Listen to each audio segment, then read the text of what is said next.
de agradecer a presença de vocês nesta noite para a gente falar de um assunto extremamente interessante e atual, que é os cuidados com a saúde feminina.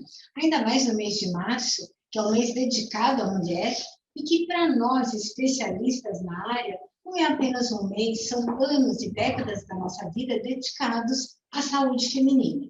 Eu gostaria de me apresentar, para quem ainda não me conhece, eu sou a Adriana Sérgio Pedro, sou médica ginecologista, sou professora livre docente de ginecologia pela Unicamp e atualmente sou membro consultivo da International Osteoporosis Foundation.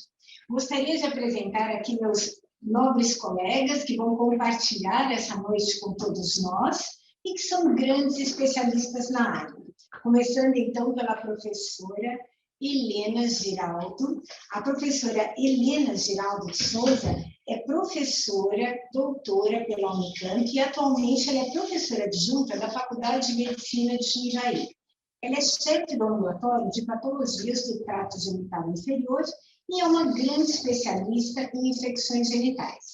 O professor Paulo César Giraldo, infelizmente não pôde estar aqui conosco, mas ele é um professor renomado em infecções genitais e um grande amigo nosso, pai da Helena, e que é professor titular em ginecologia pela Unicamp e atualmente é um professor colaborador do Departamento de Tocoginecologia da Unicamp.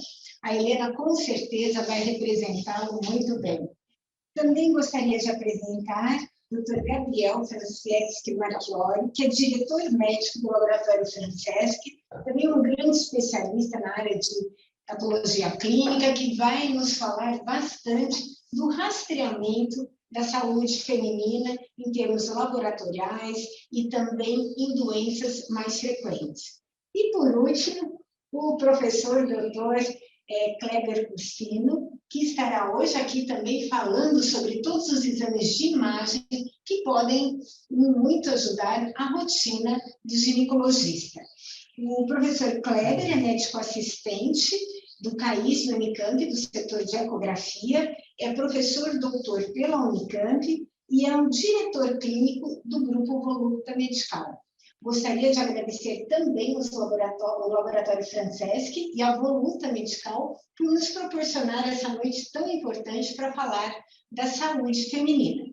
E é importante a gente salientar o quanto isso é importante para a gente ver as mulheres são a grande maioria no Brasil. Mais de 52% da população são compostas do sexo feminino. E elas assumem grande importância pelas suas múltiplas tarefas que nós sabemos muito bem, tanto da maternidade, cuidados da casa, da profissão, e para isso o estado de saúde delas é fundamental. Mas só recentemente, de 3 décadas para cá, é que tem diretrizes e recomendações bem esclarecedoras, bem claras mundialmente, para a saúde feminina, de como cuidar, como rastrear, como prevenir, para que essa mulher tenha, ao longo da sua vida, uma saúde livre de comorbidades e também uma independência, tanto física, psicoemocional, até a sua senilidade. E, para começar, a gente vai dividir essa apresentação em 3 blocos. Iniciando, então, falando de os 3 pilares da saúde feminina, que seriam os cuidados materno-fetais, os cuidados durante o pré-natal para que se tenha uma gestação saudável. Nós vamos, então, dirigir a palavra para o Gabriel para nos falar um pouquinho sobre a rotina pré-natal. Como que deve ser a rotina pré-natal? Aliás, né, Gabriel? A rotina pré-concepção, o que a gente investigar nessa paciente que chega no consultório, que quer engravidar, ou então chega no início da gravidez, como a gente deve rastrear as doenças mais prevalentes, os exames de pré-natal e que impacto isso tem durante a gestação. Obrigado, Adriana. Obrigado por esse excelente evento. Eu acho que vai ser muito bom. E um dado muito importante que você colocou a respeito das mulheres, elas não só compõem hoje grande parte da população, mas é o principal grupo de usuários hoje do laboratório, o grupo feminino. Por 2 motivos. Primeiro, que elas têm uma necessidade de cuidados mais complexos, né, além da gestação e uma série de outras fisiologias que implicam em cuidados. mas também porque elas são muito mais cuidadosas do que os homens e elas têm um zelo pela saúde muito maior. E nessa fase muito importante da vida, quando elas resolvem virar mães e engravidar, elas procuram, então, um ginecologista, idealmente antes de engravidar, para fazer as consultas pré-concepção, e vão passar, então, por um rastreio laboratorial padronizado por entidades como a Febrasgo, como outras organizações. Dentre esses exames, a gente procura investigar infecções crônicas que podem estar instaladas e que podem comprometer essa gestação. Nós vamos investigar patologias endocrinológicas que podem alterar os níveis hormonais que vão favorecer ou prejudicar essa gestação, entre outras condições que, ao longo da gestação, vão precisar ser corrigidas, como anemias, como deficiência de ferro, entre outras.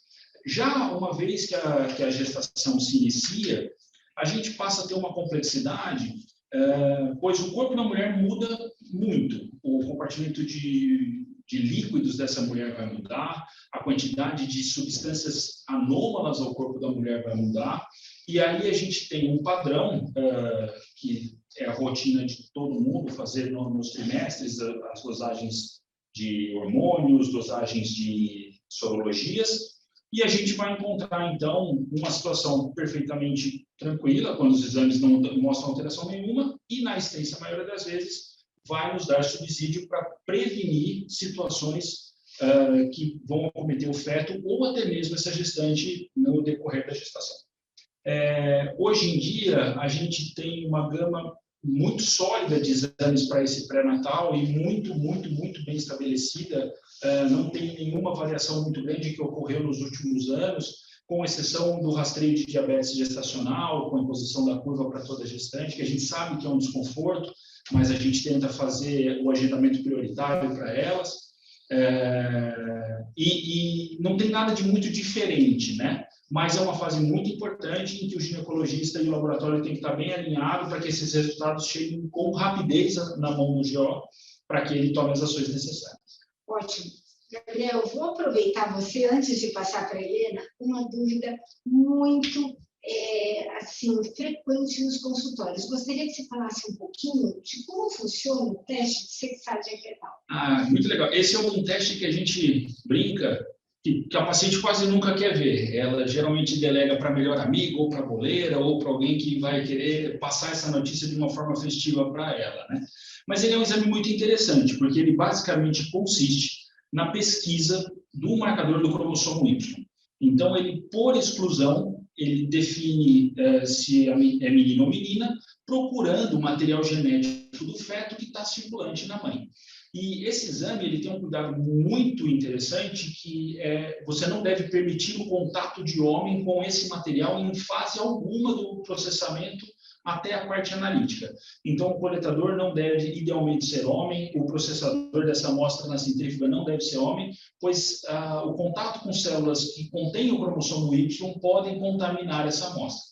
Hoje, a gente tem uma segurança para fazer, deve ser feito depois da 8ª semana, né? Idealmente depois da 8ª semana de gestação, mas a gente sabe que ele pode não ter carga genética suficiente para a gente detectar.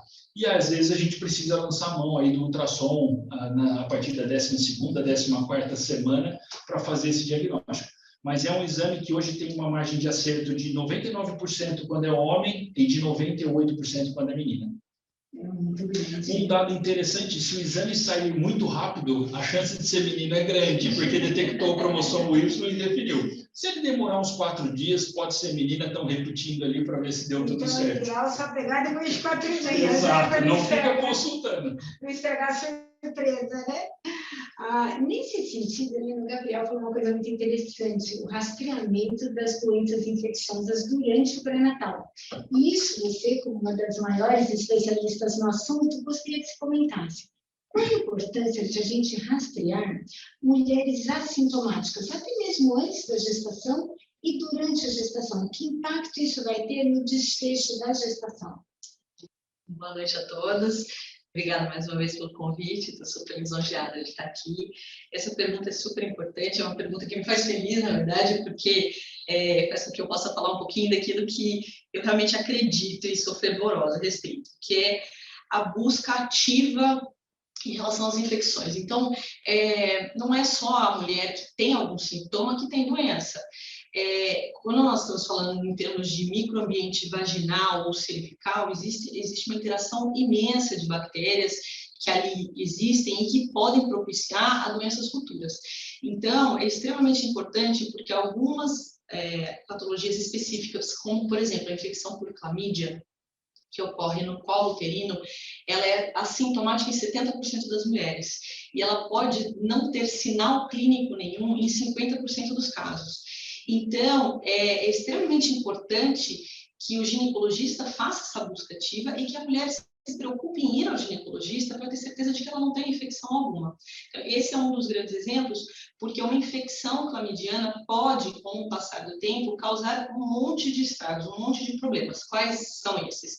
Pode causar uma endometrite, e aí uma doença inflamatória pélvica, que pode lesar as tubas e dificultar uma gestação, pode causar aderências pélvicas, também, de novo, dificultando uma gestação, e pode, de uma forma muito insidiosa, sem dificultar a gestação, trazer comorbidades durante o período gestacional. Então, as infecções das membranas, a infecção placentária e causar processos como, por exemplo, uma ruptura prematura das membranas ovulares, ou trabalho de parto prematuro, uma série de repercussões significativas, né? Aquelas mulheres que não engravidam podem ter dor pélvica crônica, podem ter um monte de repercussões.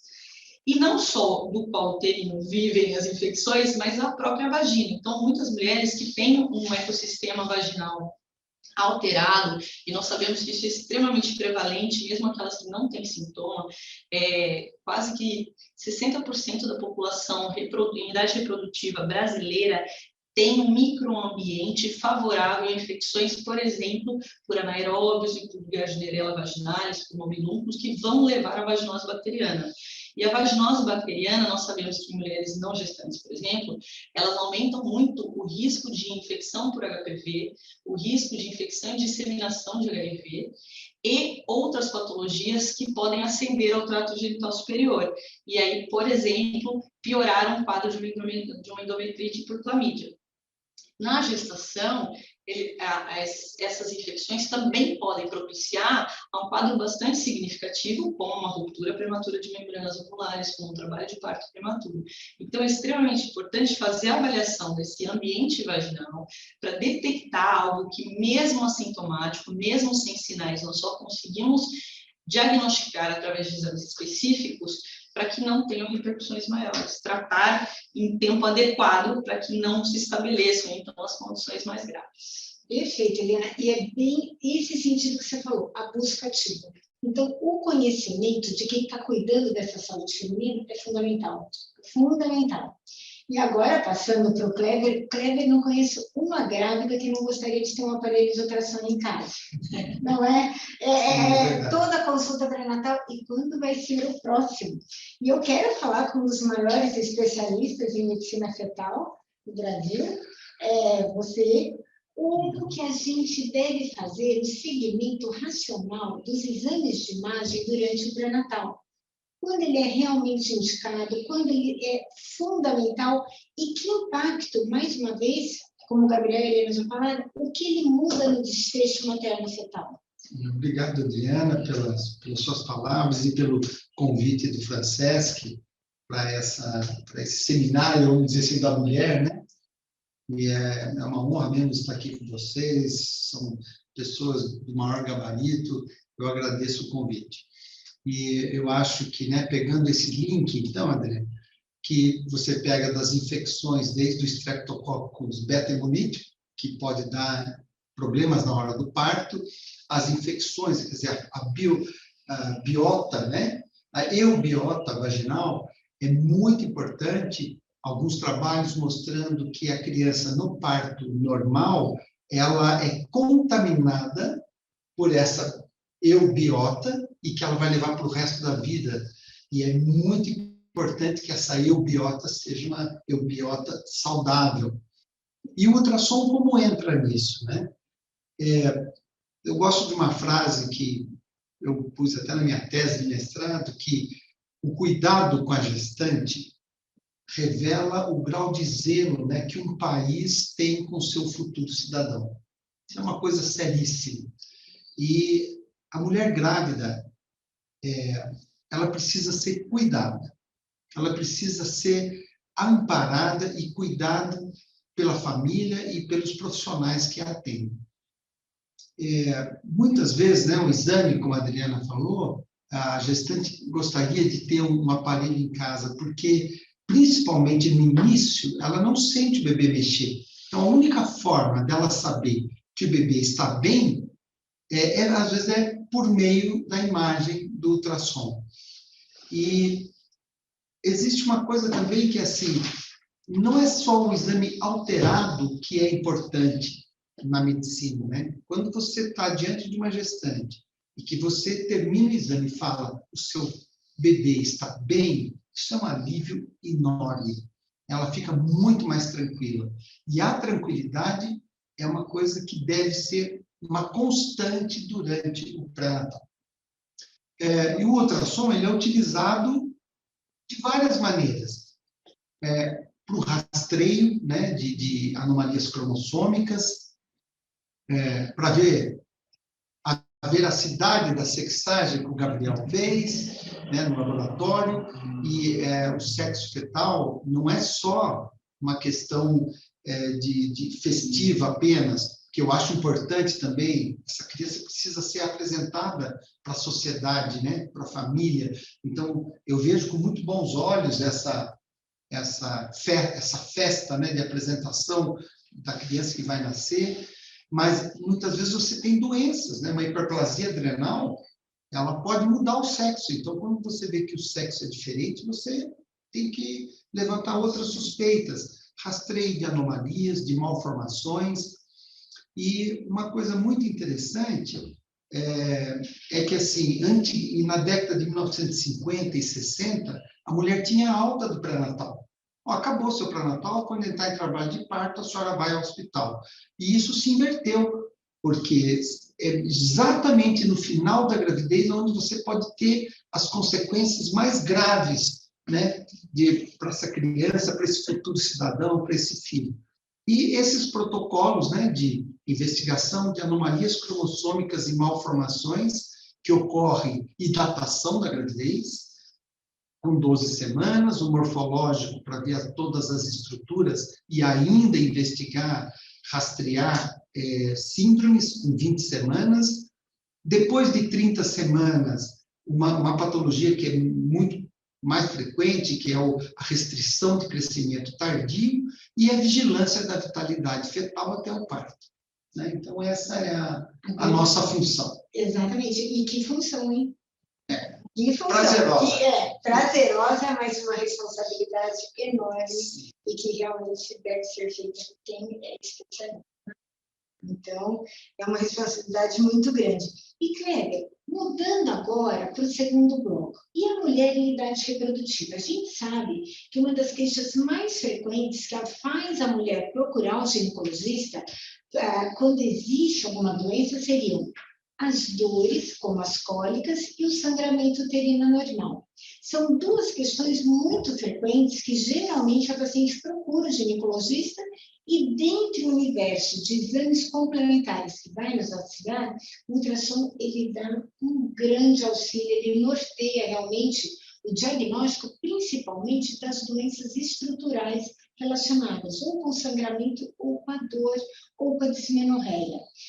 Quando o ultrassom deve ser indicado, em que fase do ciclo, qual é o melhor período, qual é o preparo e qual é o poder do ultrassom realmente fazer um diagnóstico mais preciso que pode nos auxiliar.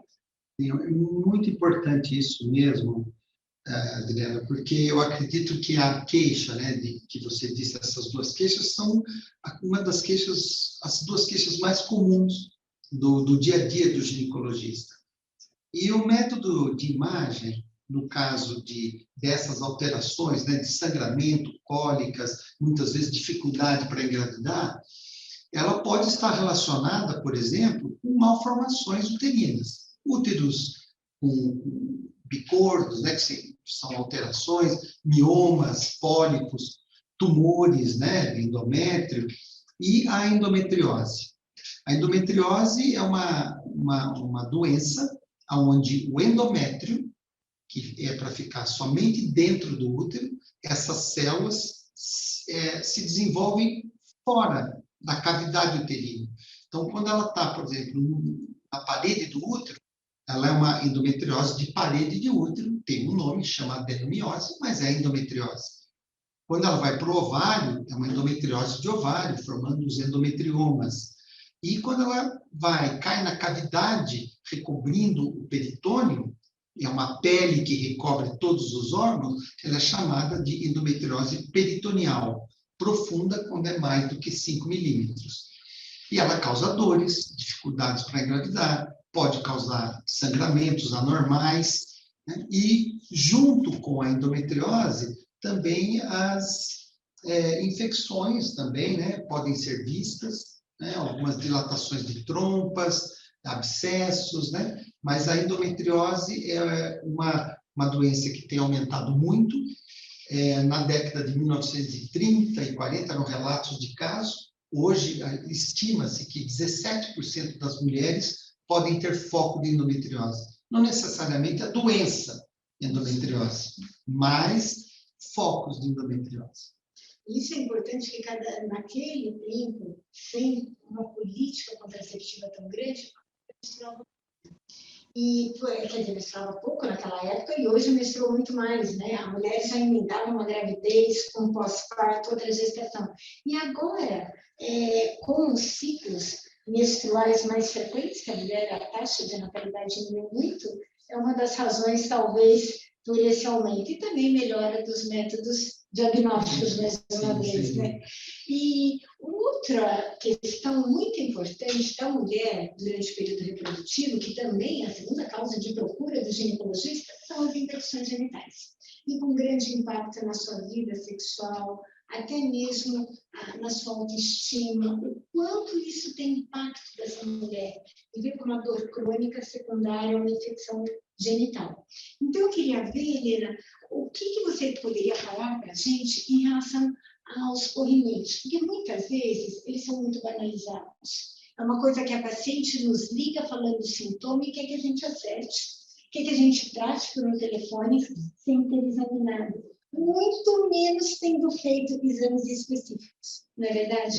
Eu queria que você falasse um pouquinho da importância de um diagnóstico e de um tratamento correto de uma paciente que chega no consultório ou nos liga falando que tem uma leucorreia.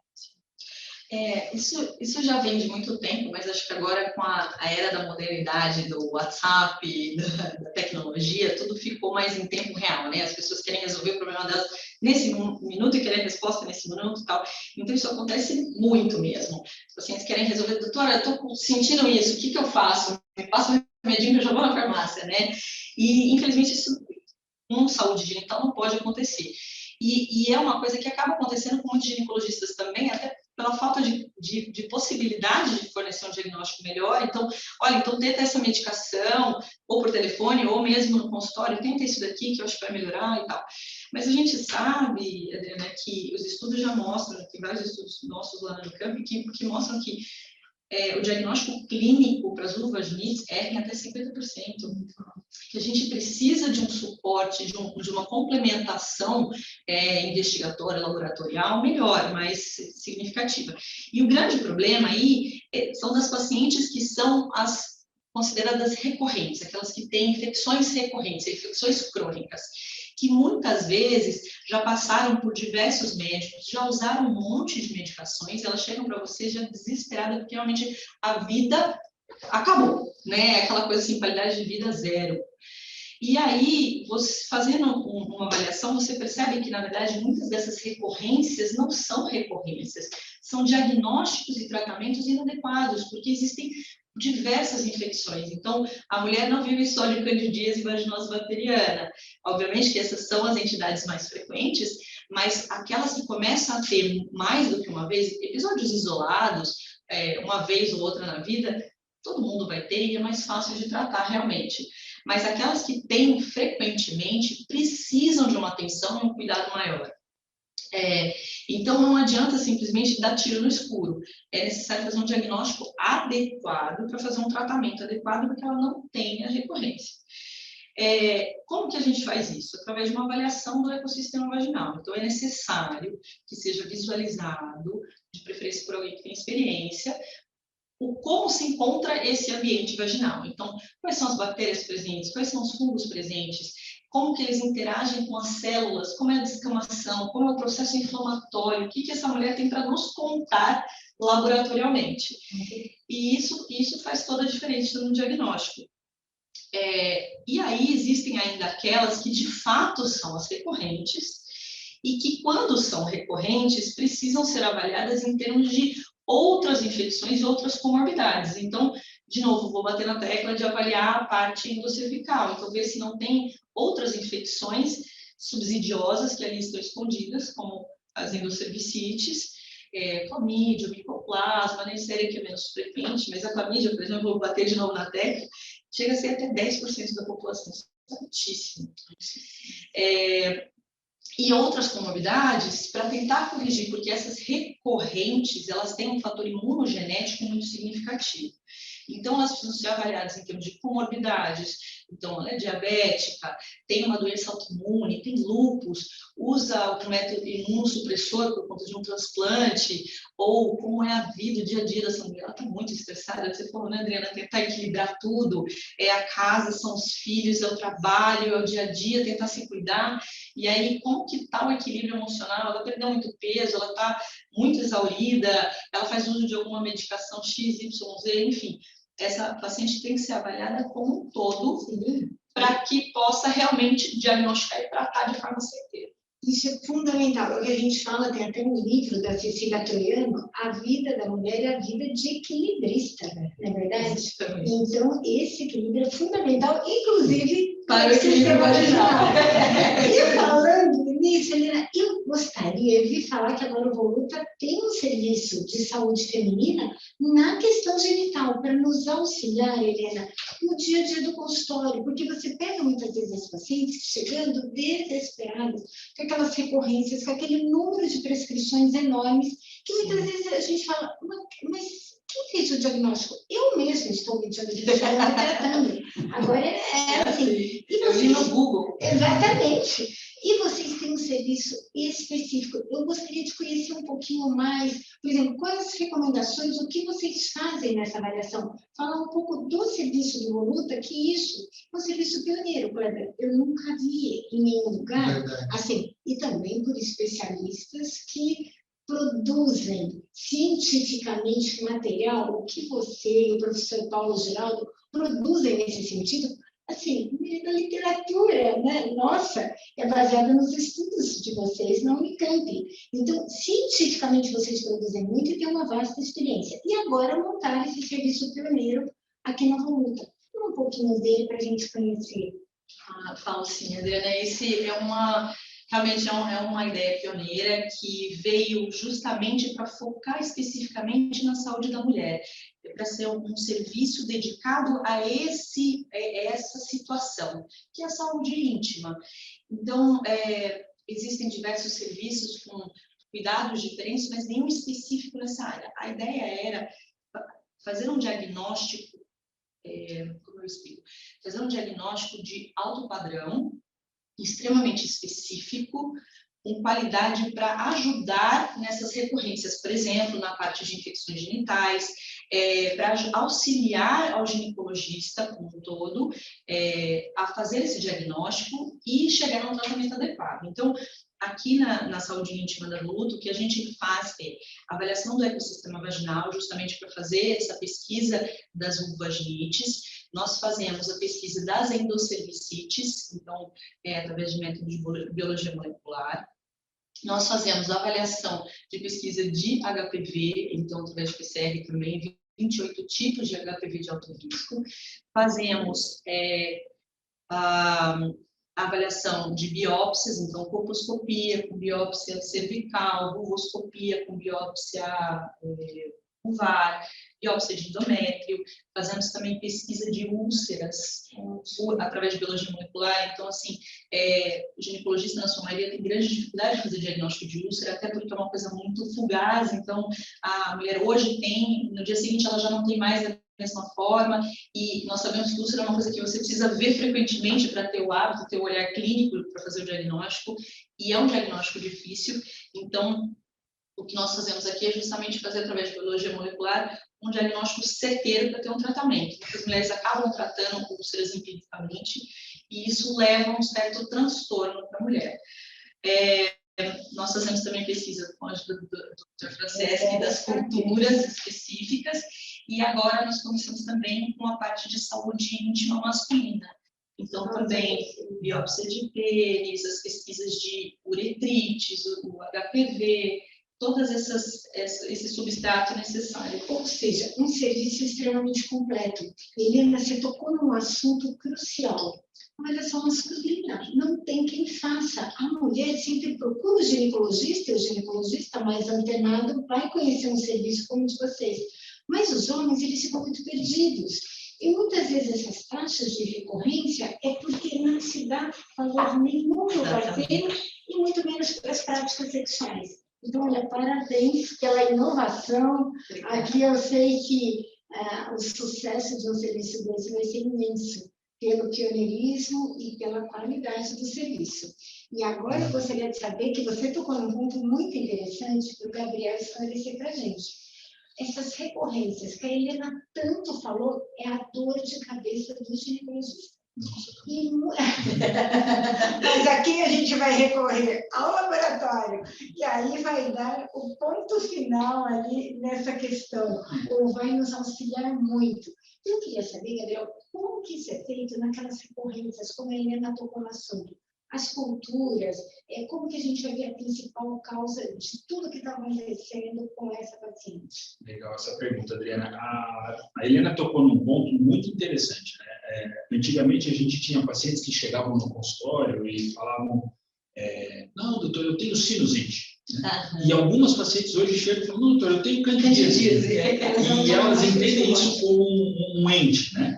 E um outro ponto que eu acho muito interessante nesse serviço integrado hoje, a vida das pessoas, como a própria Helena colocou, está muito imediatista e ela tem uma necessidade de complementar o diagnóstico em vários locais, o laboratório, com a imagem por aí fora. Então, você tem um serviço integrado em que você tem um clínico fazendo avaliação e já uma parte do laboratório, facilita muito a vida da mulher.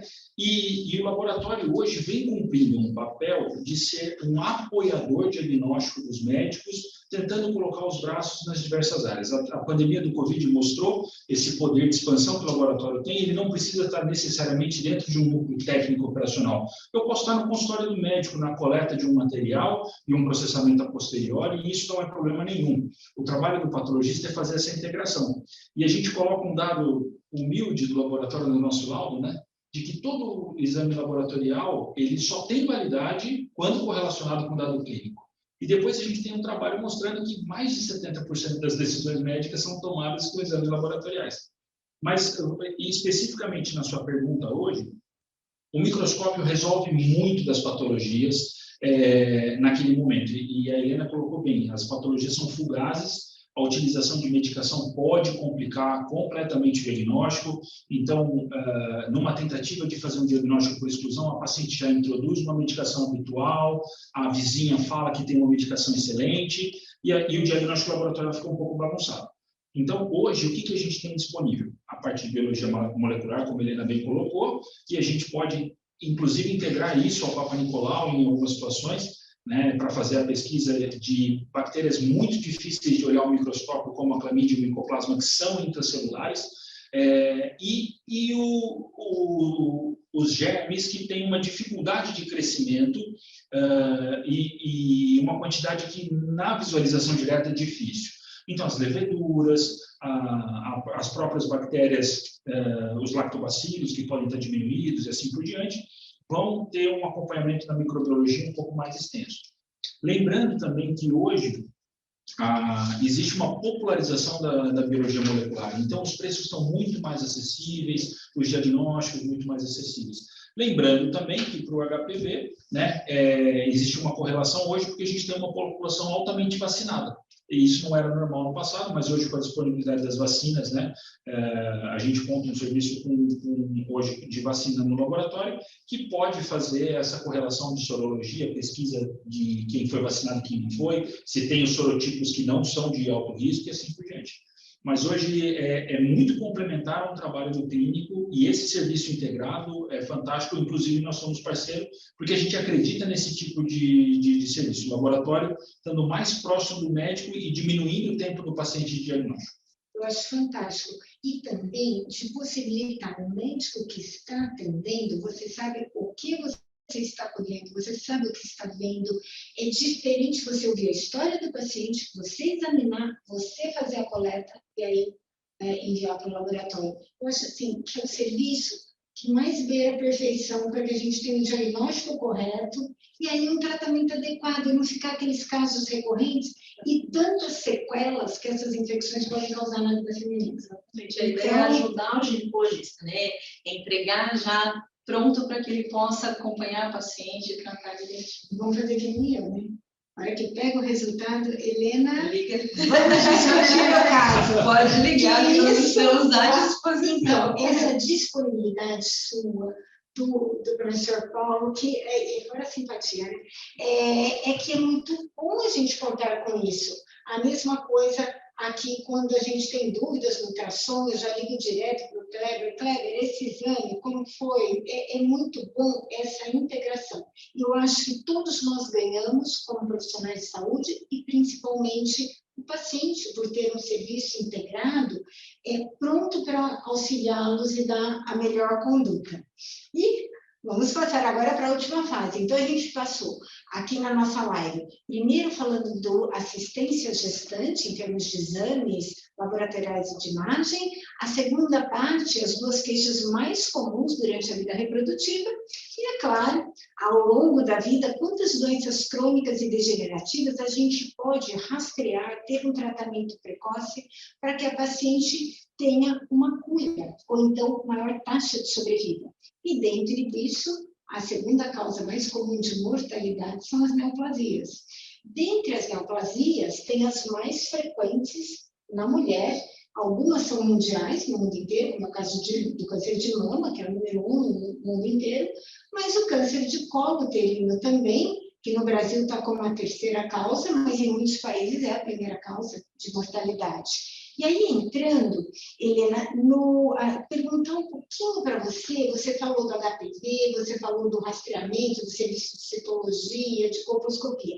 Eu gostaria de falar, aliás, até ver a sua visão disso. O Papa Nicolau, através de políticas de saúde pública, deve ser colhido a cada 3 anos com algumas indicações precisas, acima de que idade, periodicidade e tudo. Eu gostaria que você falasse um pouquinho sobre isso.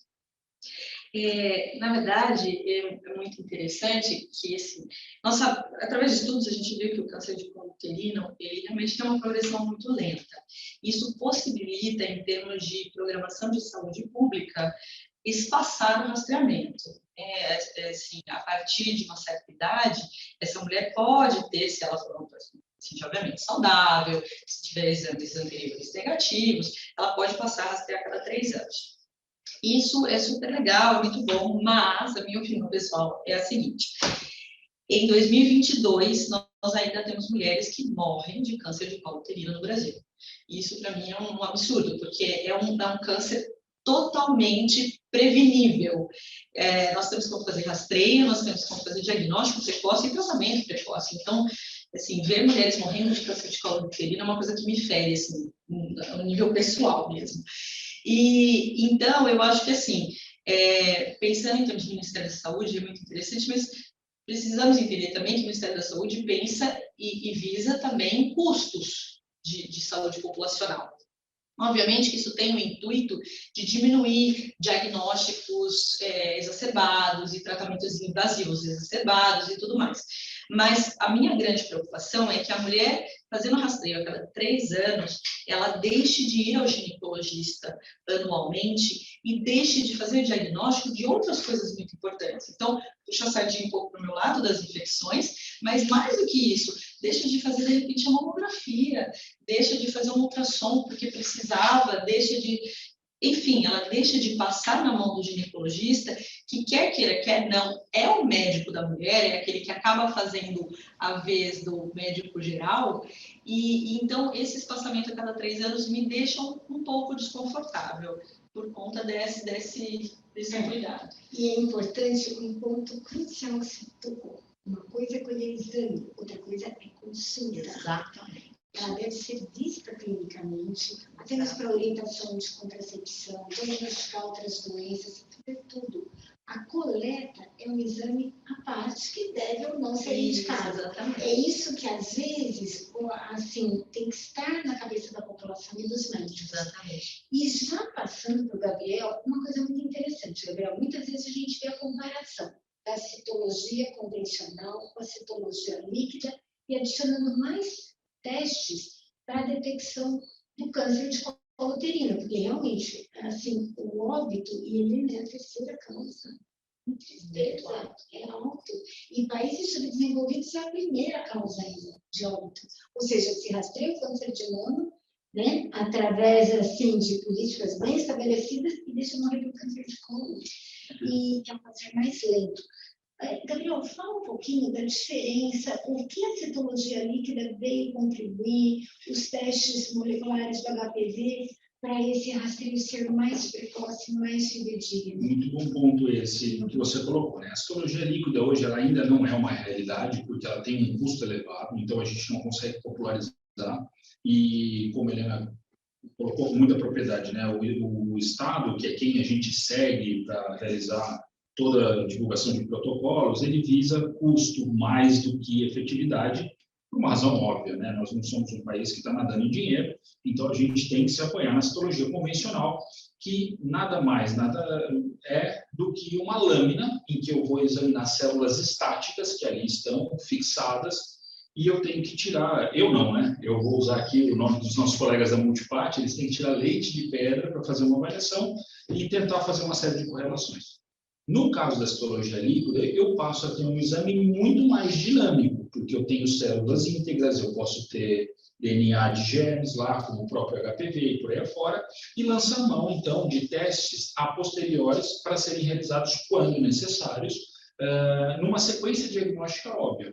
Então, se eu detectei uma alteração celular típica de uma infecção por herpes, eu posso lançar a mão de uma prova biológica para procurar o DNA do herpes e assim por diante. O mesmo com o HPV e até mesmo com as infecções. Existem estudos comparando a citologia líquida com a citologia convencional, em que a detecção de infecções é altamente eficaz e antes mesmo dela instalar danos mais graves na mulher. Agora, quanto ao câncer de colo, né, a gente pode, ainda tem uma fase não muito instalada, mas em alguns cânceres originais, né? A gente pode também lançar mão de rastreios genéticos, principalmente por sequenciamento de próxima geração e uma série de coisas, para fazer diagnóstico desse câncer. Mas o mais importante nesse momento é esse estudo visual do colo na consulta de rotina, e o Papa Nicolau vira complementar isso, quando muito lançar a mão da biópsia, que aí vai fazer o diagnóstico. A gente ainda tem um poder muito limitado. Para algumas mulheres, a gente consegue fazer quando há incidência dessa hereditariedade do câncer na família. A gente consegue fazer a diferença nesse diagnóstico. Assim, isso vem só colaborar ainda para que a detecção seja cada vez mais precoce. E quando a gente fala em câncer, isso está altamente relacionado à taxa de mortalidade. E eu esqueci de um detalhe, Adriana, a praticidade. Hoje, uma coleta endocervical não é das 10 coisas mais prazerosas do mundo. Ela é muito dolorosa, ela pode causar sangramento, ela vai interferir numa leitura de lâmina e uma série de coisas. Já a citologia líquida, ela passa a ser uma coisa extremamente simples e prática e muito menos danosa às vezes, um colo friável, doente, e por aí fora. Então, tem essa característica também de um conforto para o paciente. Sim. E o que eu vejo mais, Gabriel, é isso. Se existe uma suspeita diagnóstica, você pode prosseguir. Você não tem que chamar a paciente outra vez, outra coleta, outro tempo do médico, do laboratório, de material. Então, no fim, exatamente, assim, a economia que você tem de refazer todo o processo desde o início, né? Exato. Então, o custo-benefício é uma coisa para se estudar nas pacientes de alto risco. Sim. Mas, se você me permite, Adriana, o que eu acho bastante interessante é que isso te permite fazer a pesquisa de biologia molecular. Então, por exemplo, pensando mesmo em câncer de colo uterino, as mulheres acima de 30 anos, a partir do momento que elas tiveram uma pesquisa de HPV, se esse HPV é negativo, fica muito mais tranquilo, inclusive por mais do que 3 anos. Né? Você vai ficar super em paz, e aí esse rastreio em termos de citologia, de Papa Nicolau, torna-se uma coisa muito menos preocupante.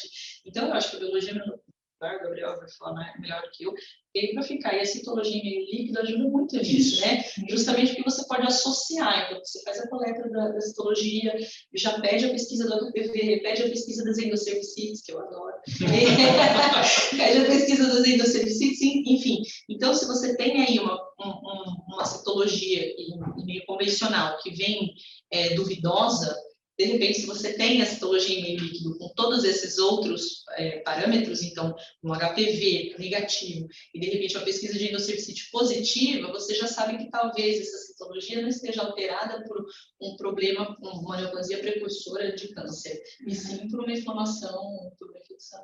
Exatamente. Então, eu acho isso muito você imagine na vida corrida da mulher, ter que marcar outra consulta, voltar, outra coleta. Então, só isso já tempo, né? E a paz que isso dá, né? De saber que você tem um diagnóstico adequado, bem feito. Então. E isso é uma coisa para ser conscientizada cada vez mais, tanto para as pacientes como para os médicos. E nessa linha, Kleber, de neoplasia, a gente sabe que o câncer de mama é o mais frequente na imensa maioria dos países, né?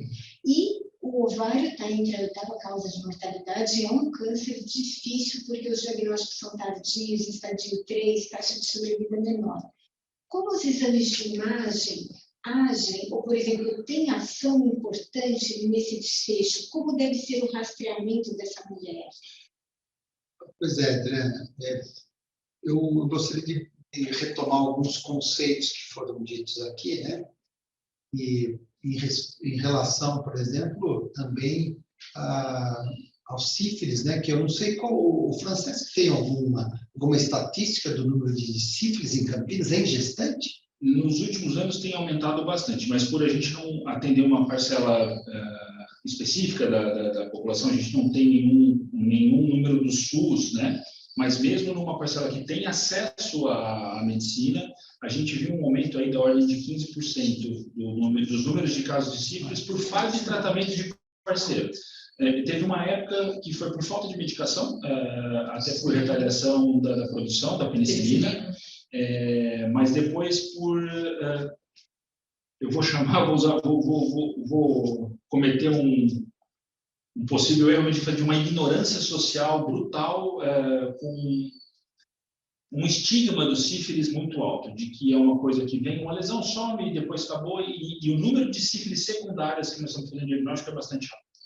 Pois é, eu retomei a pergunta porque, né, você vê como é importante a saúde íntima masculina, né, a gente ter isso daí, e né, tem que ter uma interação entre os médicos, sim, todos têm que se conversar e trocar informações, e a doutora Adriana, ela é preocupadíssima com os pacientes dela, a gente conhece os médicos pelos pacientes e a paciente sabe tudo que ela tem, né? Então, o médico que conversa com a paciente, e a paciente chega e fala assim, ela me dá uma aula, às vezes, a paciente, e eu sei cada médico, porque da doutora Adriana é assim, por exemplo, e ela me dá bronca, viu, gente?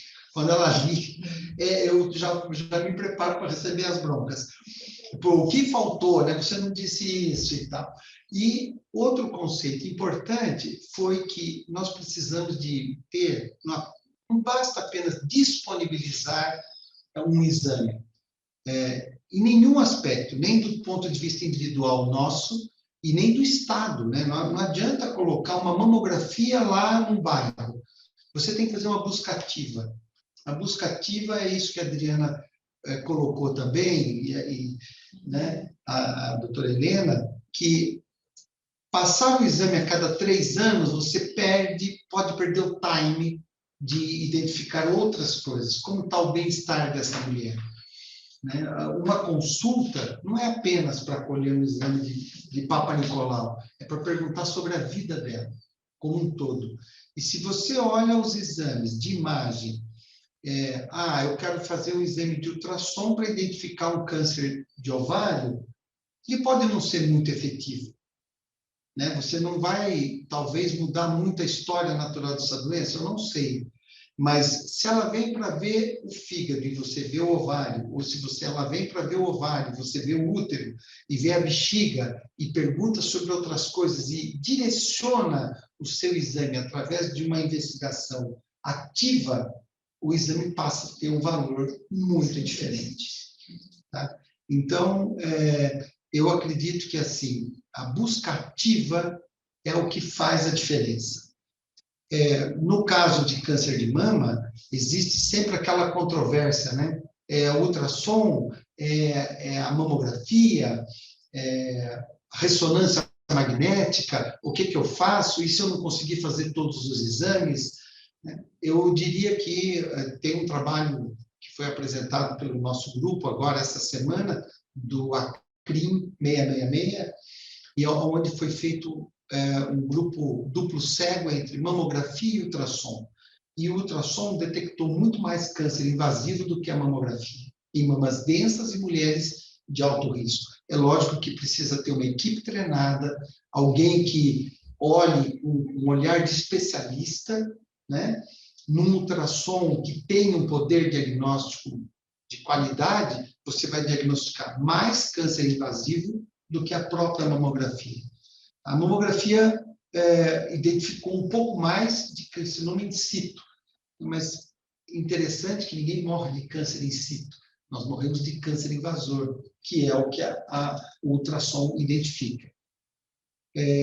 Então, nesse sentido, que o exame de imagem para diagnosticar patologias uterinas, né, câncer de endométrio, por exemplo, os pólipos, os espessamentos assintomáticos, os tumores de ovário, nós sabemos que uma parte dos tumores de ovário, praticamente 1/3, pode vir da trompa e não mais propriamente do ovário, né? O ovário era o algoz há muito tempo. Hoje parece ele ser vítima de metástases de outros sítios. Então, não adianta você ir olhar apenas o ovário. Você tem que ver a mulher como um todo.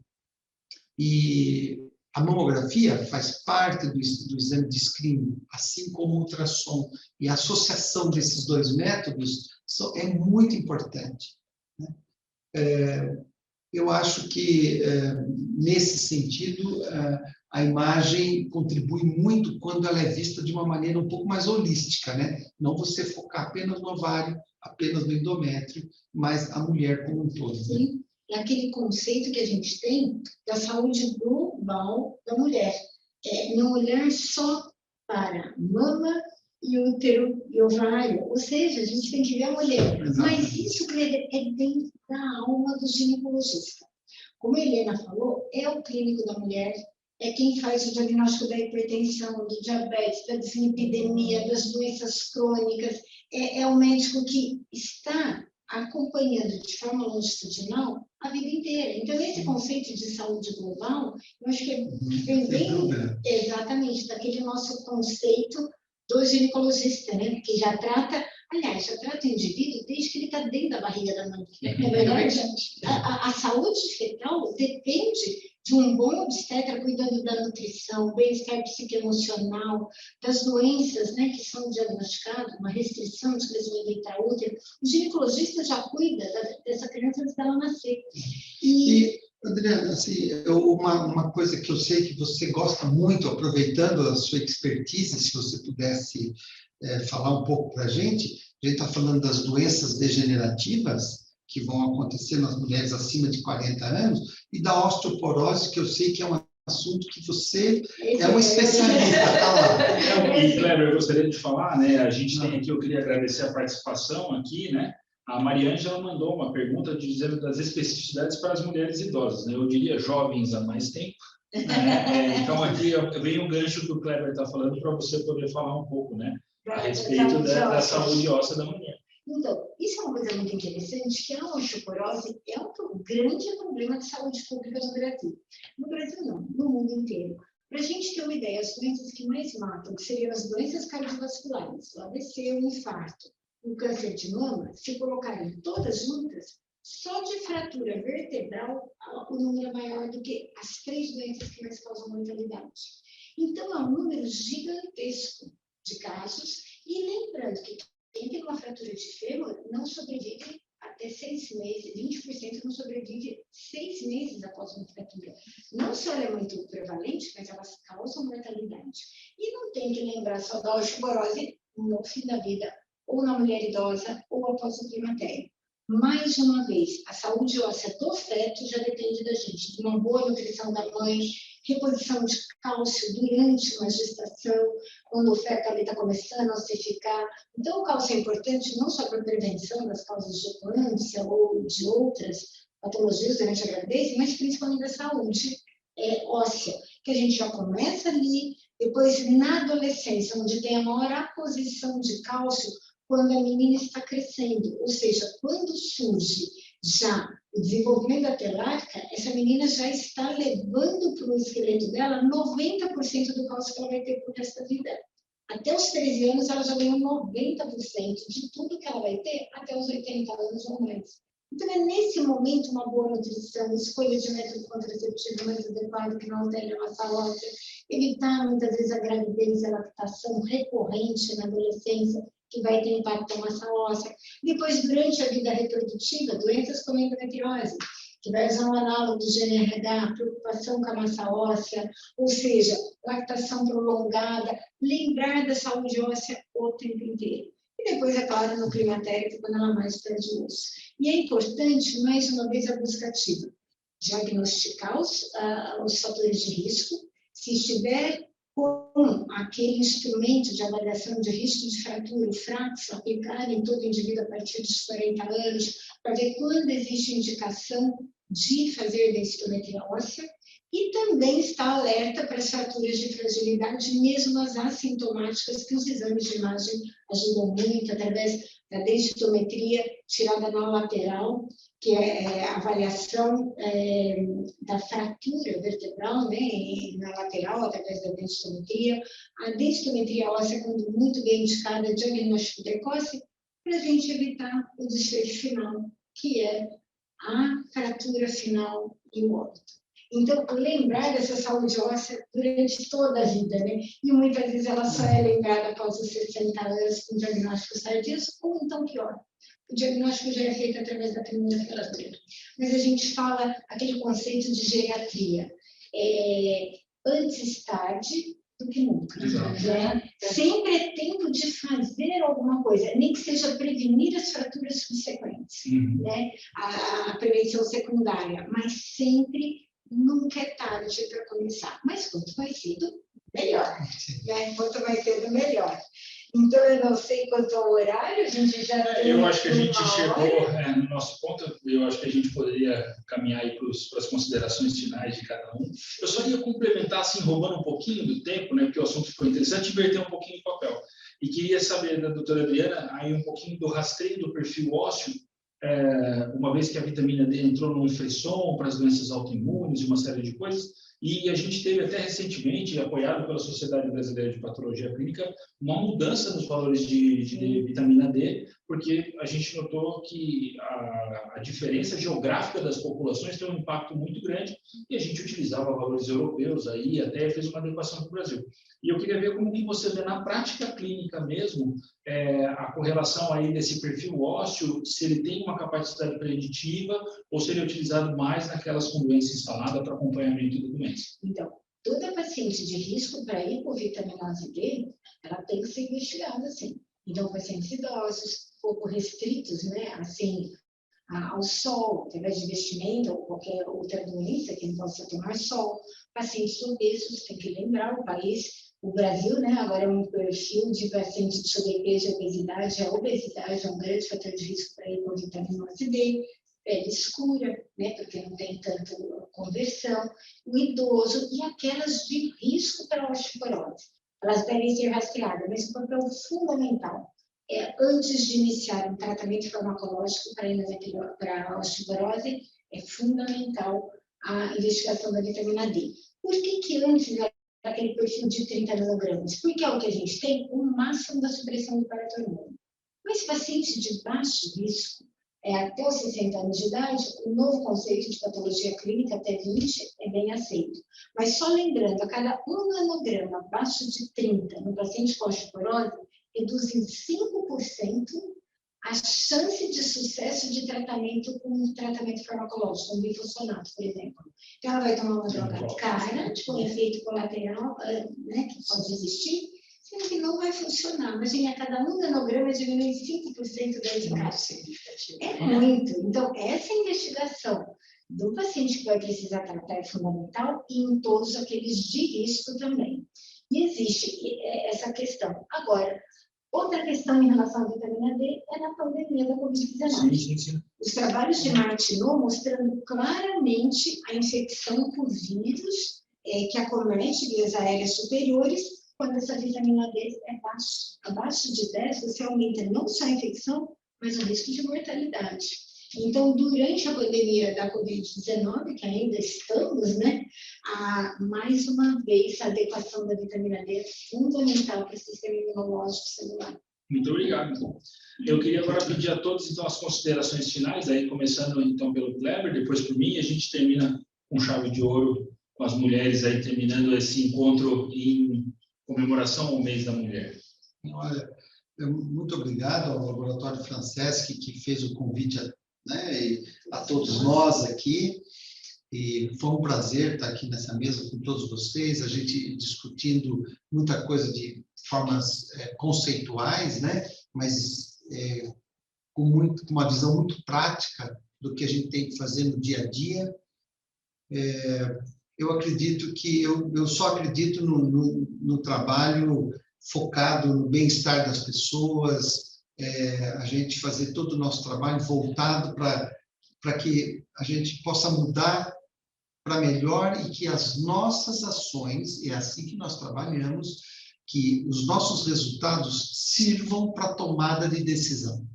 É uma frase que nós utilizamos o tempo todo, quer dizer, tudo que nós falamos, tudo que nós escrevemos e tudo que nós investimos, né, em termos de conhecimento, é para que o resultado tenha um valor real para a tomada de decisão. E a tomada de decisão para a gente retomar o caminho certo, né, na restabelecimento da saúde ou manter a saúde, né? É assim que nós trabalhamos, assim que a gente pensa e que a gente vive trabalhando o tempo todo para isso. Muito obrigado, viu, ao Gabriel pelo convite, e foi muito bom estar aqui com vocês. Eu queria, então, agradecer a Voluta por ceder o espaço. O encontro tem a 3ª edição esse ano, foi feito de um formato especial, pois a gente sabe que a plataforma digital está bastante esgotada com aquele modelo formal da apresentação. A gente está tentando inovar e, quem sabe, voltar aos encontros presenciais. Se Deus quiser, nós vamos poder estar todos juntos aqui discutindo e fazendo isso que o Kleber falou. Nós, do Francesc, acreditamos numa medicina em que os colegas têm que se integrar em prol do paciente. O nosso carro-chefe hoje é o paciente que nos procura com uma dor, com um diagnóstico, com uma dúvida ou com um controle de uma doença grave, e por isso a gente põe à disposição uma assessoria com as diversas especialidades, com mais de 6 médicos, para discutir com todo esse corpo de colegas e a gente chegar nesse resultado mútuo, que é produzir informação para que tomem decisões cada vez mais acertadas. Então, eu queria agradecer muito a presença de vocês, em especial da doutora Adriana, que brilharam muito aqui com conhecimento, e que eu acho que, modéstia à parte, Kleber, nós no futuro vamos ser minoria. Hoje a medicina já está extremamente feminilizada, e eu acho que é uma característica que mais cedo ou mais tarde vai aparecer, porque mulher gosta de gente e homem gosta de coisa. Então, para cuidar de gente, nada melhor do que uma mãe, uma mulher, que é nato para elas. A gente tem que aprender muito aqui, ralar muito para ser como elas. Muito obrigada, Helena. Bom, muito obrigada. Eu vou falar de novo, né? Muito obrigada pelo convite. Estou super lisonjeada. Não tem como descrever estar aqui com vocês hoje. Obrigada pela participação de todas. Gabriel, obrigada pelo convite, por fornecer isso, né? Providenciar que a gente pudesse ter esse ponto. Eu acho que foi muito produtivo. Aprendi bastante. Acho que essa troca de informações é sempre muito rica. Espero que tenha sido proveitoso para todos vocês. Quero deixar de mensagem final o que eu sempre digo. Eu acho que a medicina ela tem que ser preventiva e não terapêutica. Obviamente a gente não vai deixar de tratar, mas a gente tem que buscar fazer diagnóstico para que não tenhamos que lidar com as repercussões finais. Então a prevenção é a arma do futuro. Estou à disposição para quaisquer dúvidas, quaisquer questionamentos, e muito obrigada. Estou lisonjeada de estar aqui. Eu também só tenho a agradecer, primeiro, pela presença de todos vocês, e, é claro, ao Gabriel aqui, pelo convite, por organizar todo o evento, o convite e o entusiasmo do Kleber também está aqui, cedendo todo esse seu espaço maravilhoso para que a gente possa participar hoje aqui, por toda a organização. A Helena, que sempre é uma extensão aqui do Paulo, né, abrilhantando e mostrando conhecimento. E junto com que, só continuando a sua frase, que a Helena falou, a prevenção é sempre o melhor remédio, né, o que a gente quer. E para isso só tem uma coisa, que é o conhecimento. Para mim, o conhecimento é o poder de tudo. É o fato do poder, assim, do paciente conhecer quais são os objetivos do tratamento, qual é o seu diagnóstico, qual é o rastreamento das principais doenças, e o médico cada vez se atualizar, buscar por ativamente o conhecimento para que a gente possa mudar realmente a vida de alguém, a qualidade de vida, se não puder curar, para que pelo menos a gente possa amenizar, prorrogar e dar o melhor de qualidade na assistência médica e tudo que está no limite do conhecimento da ciência, que a gente assistiu muito de perto durante essa pandemia e viu a importância de um conhecimento rápido e globalizado. Então, produzir conhecimento, tanto para o paciente como para os médicos, eu acho que é o caminho para a gente fazer sempre a prevenção e o diagnóstico precoce. Agradeço a todos e até o próximo. Até o próximo. Boa noite. Boa noite.